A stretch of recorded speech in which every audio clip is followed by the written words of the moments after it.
A toda la bola de joto, a toda la bola de guanos y de... Pura gente de Chapicín. Claro que pedo, mi chavo. Archibaldo ha tenido que reorganizarse y adaptarse a los retos que implica reforzar su seguridad tras la caída de la mayoría de sus hombres de confianza, quienes el camino sucumbieron a manos de sus enemigos o de las autoridades. Sin embargo, se rumorea que un temido sicario habría asumido el rol de su mano derecha, convirtiéndose en un respaldo clave dentro del brutal conflicto que rodea el liderazgo del cártel de Sinaloa. Se trata de un hombre a quien diversos grupos musicales le han compuesto corridos en lo que se elogian sus presuntas hazañas criminales.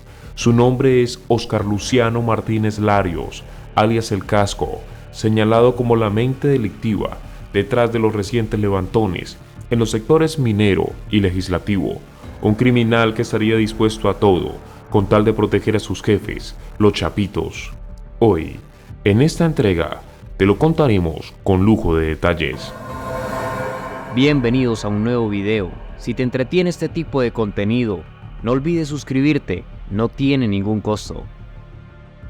La desaparición de trabajadores en el sector minero en el municipio de La Concordia, Sinaloa, ocurrida el 23 de enero del 2026, ha puesto bajo la lupa una de las plazas más violentas del sur del estado.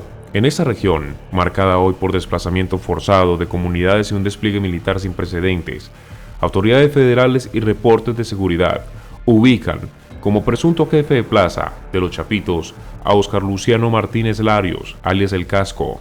La mañana del 23 de enero, un grupo armado irrumpió en el campamento de la empresa canadiense Vizsla Silver en Concordia, y en un hecho paralelo, en una parada de transporte sobre la carretera Villa Unión Durango, a las afueras del municipio, privando de la libertad a un total de 14 trabajadores. Entre las víctimas hay 10 empleados de Vizsla Silver, personal de seguridad privada, y 4 más de la empresa Sicar S.A. DSB. Reportes periodísticos, hechos por medios locales como la revista Espejo, han documentado que semanas antes del secuestro masivo de los mineros, se había intensificado la actividad criminal en Concordia y comunidades aledañas como Escuinapa, dado como resultado enfrentamientos armados y desplazamientos forzados. Por instrucciones de la presidenta Claudia Sheinbaum, el 1 de febrero se desplegaron 1.190 elementos de fuerzas federales y estatales para la búsqueda, 800 efectivos del ejército, 270 de fuerzas especiales, 100 de la Guardia Nacional y 20 ministeriales, además de 3 helicópteros artillados y 2 aviones T-6C Texan. A este esfuerzo se sumaron 250 elementos navales de la Marina, 2 aeronaves Texan y King Air y un helicóptero Mi-17 que realiza reconocimientos a comunidades serranas y rurales, ampliando el radio de búsqueda en zonas de difícil acceso. El secretario de Seguridad Federal, Omar García Carfus, confirmó que todas las instituciones del Gabinete de Seguridad participan activamente en la investigación. Durante la conferencia matutina del 30 de enero, Carfus dijo: "En esta área opera una célula de los Chapitos, tenemos identificado a uno de los líderes que opera en la zona y también estamos en su búsqueda", confirmó. Pero, ¿quién es El Casco? Óscar Luciano Martínez Larios, alias El Casco, y también conocido como el 81, tiene alrededor de 37 años y es originario de Guadalajara, Jalisco. El Casco es hermano de Gabriel Nicolás Martínez Larios, el Gabito, Eduardo Jonathan Martínez Larios, el Owen, actualmente en prisión, y José Luis Martínez Larios, el Monstruo, fallecido. Todos forman parte de una estructura familiar que opera bajo la facción de los Chapitos en el sur de Sinaloa, aunque sería El Casco el jefe de plaza en Rosario y Concordia. El pasado mes de abril del 2025, su nombre y el de su hermano el Gabito, así como Eladio Tirado Lizarriaga, el Layito, y Víctor Manuel Barraza Pablos, el 40, sonaron luego de un decomiso de casi 3.000 artefactos explosivos artesanales en Oaxote, Concordia, hallados en una antigua tortillería. De acuerdo con la periodista, esos personajes poseen un nombre operativo comparable o superior al de los líderes visibles de los propios hermanos Guzmán Salazar. El entorno familiar del Casco refuerza su peso dentro de la estructura criminal. Su hermano el Gabito fue señalado como posible sucesor de Óscar Noé Medina González, el Panu.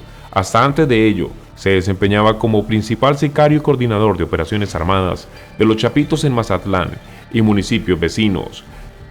Los corridos dedicados a Óscar Luciano Martínez Larios ofrecen claves sobre su identidad, su entorno y la estructura de poder que ejerce en el sur de Sinaloa, que más allá de la propaganda criminal también funciona como relatos bibliográficos. En un corrido de Antonín Padilla, El Casco, se presenta como un personaje reservado y de carácter firme, alguien que siempre porta un arma y está preparado para la confrontación. La letra reconoce abiertamente su involucramiento en la maña, el crimen organizado, y sitúa a Concordia como su base de operaciones al afirmar: acá en Concordia está mi casa. El propio Casco afirma su lealtad a los chapitos, describiéndose al 100 con la chapiza y como líder de caravanas armadas. El corrido insiste en quienes se ven camuflados en Concordia no son soldados, sino sus propios hombres armados, y refuerza su respeto entre la organización al mencionar a figuras clave como el Gavito, el Owen, el Monstruo, Iván Archibaldo Guzmán y el mismo Panu. Por su parte, otro corrido de Tony Aguirre y Manuel Torres coloca al Casco como una figura que transita con libertad e impunidad entre Mazatlán y Concordia, sin preocupación por la presencia de autoridades. Se subraya su origen jalisciense y se destaca el lazo fraternal con sus hermanos, de quienes explica sus situaciones actuales. El corrido enfatiza el valor de la familia y que su círculo de confianza es reducido. Expone además su liderazgo sobre grupos armados, listos para actuar bajo sus órdenes. El 81, la relación directa con los altos mandos de los chapitos y la encomienda de recibir, de limpiar la plaza de rivales y traidores. Del Panu tenemos la encomienda del terreno que debemos limpiar, de lacras, de contras, de gente de mierda, que luego de que quieren aprovechar, pero aquí se van a topar con las piedras, precisa. Además, los corridos revelan parte de su imagen física al detallar: todo el respeto me he ganado, muy serio y barba de candado. En los últimos años, el sur de Sinaloa se ha convertido en un tablero de guerra silenciosa, donde el poder criminal se disputa metro a metro. La recomposición de liderazgos dentro del cártel de Sinaloa ha provocado que figuras menos conocidas para el gran público, pero con enorme peso operativo, emerjan como piezas claves en una confrontación marcada por la violencia extrema, el control territorial y en el desafío abierto del Estado. En ese contexto, un nombre ha comenzado a repetirse con insistencia en reportes de seguridad, investigaciones periodísticas y en la propia narrativa musical del narcotráfico: Óscar Luciano Martínez Larios, alias El Casco. La atención nacional se centró en una región tras la desaparición de 14 trabajadores del sector minero en Concordia, un municipio esclavado en la sierra sinaloense, que históricamente ha sido estratégico para el trasiego y las operaciones de grupos armados. El hecho ocurrió a finales de enero del 2026. Evidenció no solo la vulnerabilidad de sectores productivos frente al crimen organizado, sino que también el grado de control que una facción criminal mantiene en la zona. Las víctimas fueron privadas de la libertad en 2 ocasiones casi simultáneas, una en un campamento minero y otra en una parada de transporte sobre su carretera clave que conecta Sinaloa con Durango. Desde semanas antes, comunidades cercanas ya reportaban enfrentamientos, bloqueos y desplazamientos forzados. Familias enteras abandonaron sus hogares ante el temor de quedar atrapados en el fuego cruzado. Este deterioro acelerado de la seguridad encendió las alertas del gobierno federal, que respondió con un despliegue masivo de fuerzas armadas, aeronaves y personal especializado. En uno de los operativos más amplios registrados recientemente en el estado, las autoridades confirmaron que en esa franja del sur de Sinaloa opera una célula vinculada a los Chapitos, la facción encabezada por los hijos de Joaquín El Chapo Guzmán. Dentro de esta estructura, El Casco ha sido identificado como el presunto jefe de plaza en municipios estratégicos como La Concordia y Rosario, con influencia que se extiende incluso hasta Mazatlán y zonas serranas de difícil acceso.